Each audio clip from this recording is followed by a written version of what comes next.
Happy Friday, my project Lead the Way courses. We are almost done for the week, and we are taking a break from your regularly scheduled programming to talk about how to properly cite sources and avoid plagiarism, or what is also known as academic dishonesty, and I want you guys to learn this early on because it does carry some heavy consequences. In high school, the consequences are not as heavy as it will become later after high school. In in college, and it even extends outside of academia. So when you're researching things for a job, your career maybe, you can also get in trouble for that. So let's take a look. I made this nice resource notebook for you to keep and have so that you have it, and you can always reference back if you're afraid that your answer might be too close to a source's words.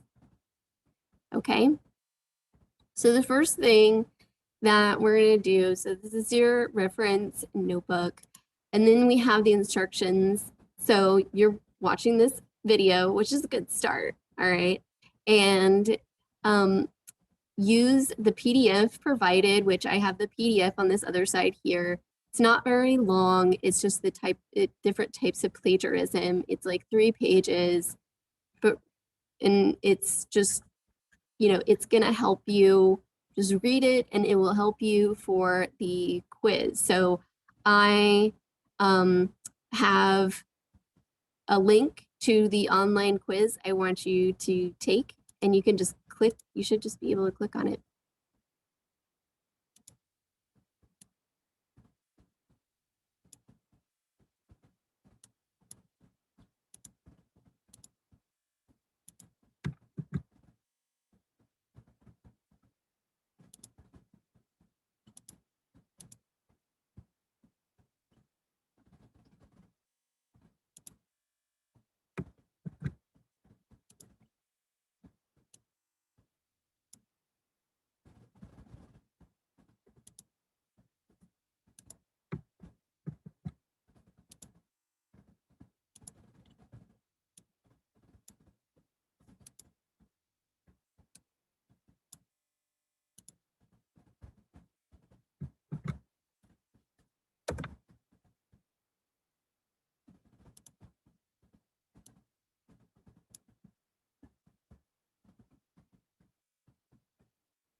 So here we have the instructions. So you're watching the Edpuzzle video. That's a good start. Okay, and then you use the PDF provided in today's folder. I have it also right here. It's pretty short. It's just 3 pages. And to help you answer the questions as you go through this online quiz that I want you to take. And you can just click on online quiz and it will take you right there. So I already have it pulled up. I'm going to give you an example. I'm not going to take the quiz for you, but this is what it's going to look like. All right. And so I'm going to take the quiz, and you don't have to share your results with the website, but Turnitin is a website that teachers can pay for, and they can upload documents, and it checks the entire internet, as well as in between documents for possible sources of dishonesty. So let's get started. So I'm an educator, I guess I'll like that. I have a very strong understanding of plagiarism. I've never done a Turnitin before. But I have had instructors discuss plagiarism and citation in class. And so when you go to, okay, let's get to it, and you see a number 1 in the corner, that's when the actual quiz begins. All right. So I'm just gonna start clicking random ones so I can show you what I want you to do. I'm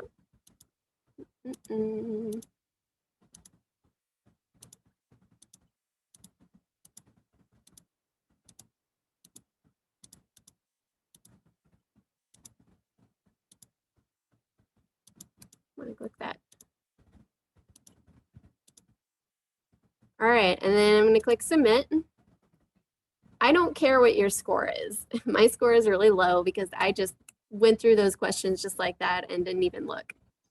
So then you can scroll back through your answers. So what I want you to do is go back to the first question, which you can find down here at the bottom with all these little dots. It should be either a orange or a green dot that comes after these first 4 blue dots. So you click on that. And this is awesome because if you got it right, it highlights your answer. No, it doesn't highlight your answer. It highlights the right answer, and then it tells you why. So if it tells you if you get the wrong answer if it's orange, and it tells you if you get the right answer when it's green. But when you go back through it, it highlights all the right answers, and then it goes and tells you why. So at this point, what I want you to do is I want you to print your screen. If you're on a Chromebook, the way to print your screen is Control-Shift-0. And I'm just going to go back to my notebook, and I'm just going to paste, go to File or Edit, and then paste. And then I've got that in there. I would recommend, I'm gonna expand this real quick. And just make sure it fits on the slide. All of it fits on the slide, but what I would do is I would crop it, right? So that you can just come back to it later and hit the crop button again. And then you can make it bigger and you can come back to it. You can always come back to it later. So then, and you can actually see it. And so then you go to the next question and you sort of do the same thing all the way down to the 13th question. So there were 13 questions on that quiz. So, you know, I put the instructions, paste your answer to the first question here, the second question here. It's all on, they're all on different slides. All right. So then in Let's Practice, we have a question here that I want you to practice on. I don't want you to use quotations in these practice questions because, I mean, it should be, we're trying to get stuff, we're trying to practice using stuff in our own words, okay? And for, since not all of you are taking human body systems, I do have a separate question for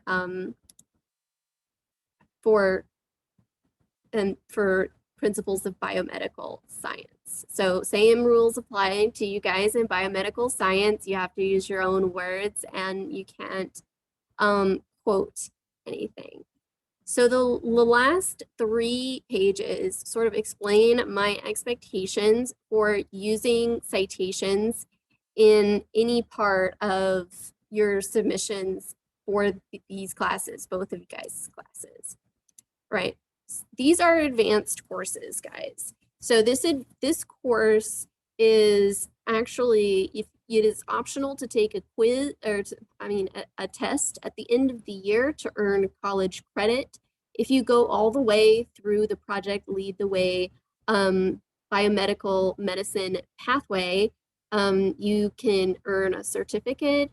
There's a whole bunch of scholarships that are included. So you can think of it as an AP class, even though it's not scaled the same grade-wise, because it offers many more other advantages other than just college credit for like AP classes do. All right. So number one, all sources must be properly cited in the current APA 7th edition format. And APA is reserved for anything science related. Okay. Your English teacher probably would want you to use MLA, and that's fine. Your history professor, I think they use like Chicago style, something like that. But for all science, you want to use APA format.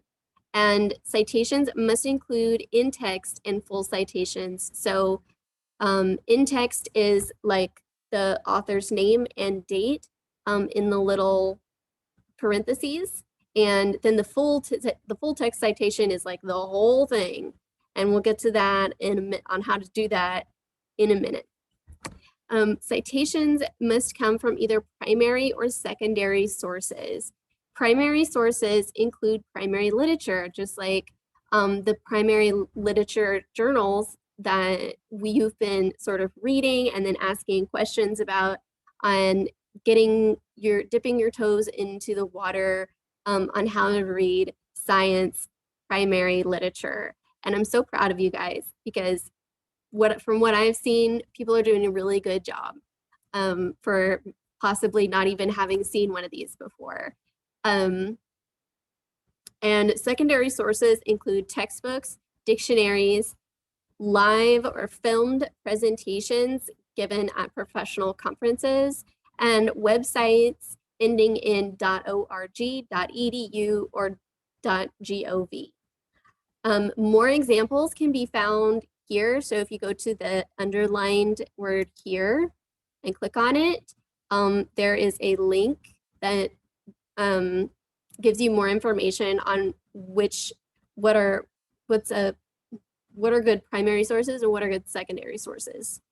And it's a safe website, or it's a reliable website. You see that edu right there. This is actually, and then you got AU, that means it's a university in Australia. All right. For definitions in the vocabulary words or terms found inside the PLTW course, you don't need to cite where you got the definition. All right, like that's too much. Okay, if for like the vocabulary sections that we do, you don't have to cite those. Where like if you got it from Merriam-Webster or the PLTW site, I don't care. But for questions that you're supposed to be answering on your own, I will need a citation. So, and number 4, any direct quotes. So what I mean by direct quotes was anything in quotation marks. Any direct quotes or quotation marks should come from the expert that is well known in the community for their specific contribution to the scientific body of knowledge. And I give you an examples here, but you can also look up examples. So Regina Benjamin, for example, is the current Surgeon General, I think, or one of the more recent Surgeon Generals. We all know Charles Darwin. He wrote the first book on natural selection. Jane C. Wright. Jane C. Wright, I believe she is a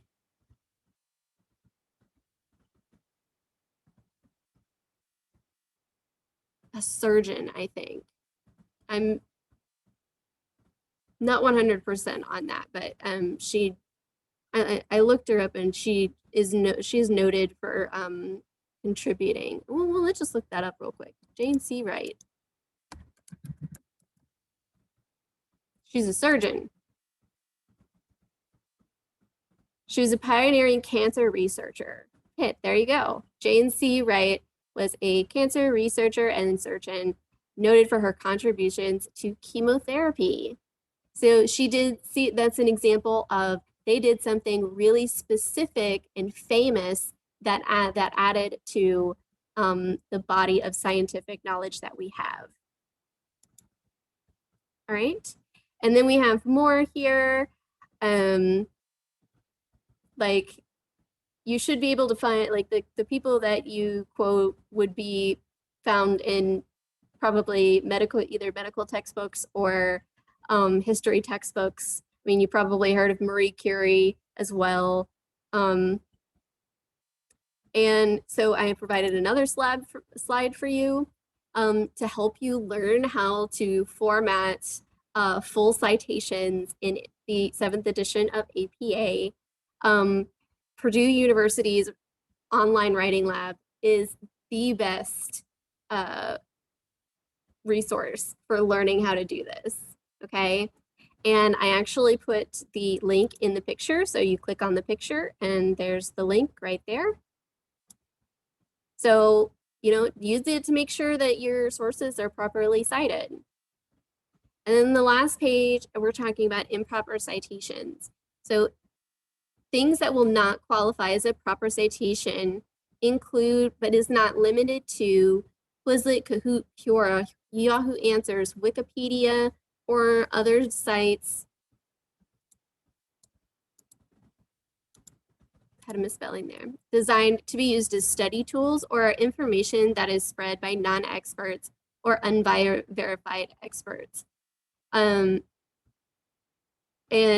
that's the reason why you can't use those, is because you can't verify whether or not those answers are coming from an expert. And the consequences, of course, it's in your student handbook, but it's a good time to remind you. Answers that include citations must be cited properly, and improper citations will receive a 0, right? If a question that requires a student to answer in your own words, and it is found that the answer is not in the student's own words and is not properly cited, the infraction is going to be reported to the administration, okay, for an investigation. I hope I'm really, really clear on my expectations, and I hope we will have no problems. And then what you're going to do after you have completed this notebook, you put all your pictures in, you want to make a copy of it, right? Because this is an assignment. It's just like all your other notebooks. Make a copy into your drive. Then you convert it into a PDF and submit. There's another assignment in this day's folder, and you submit it into the other assignment as a PDF, okay? Just so I know that you have this notebook in your drive, and you will be able to find it, and it's a good resource for you to keep, not just for this class, but for all of your classes, for everything, for your whole life.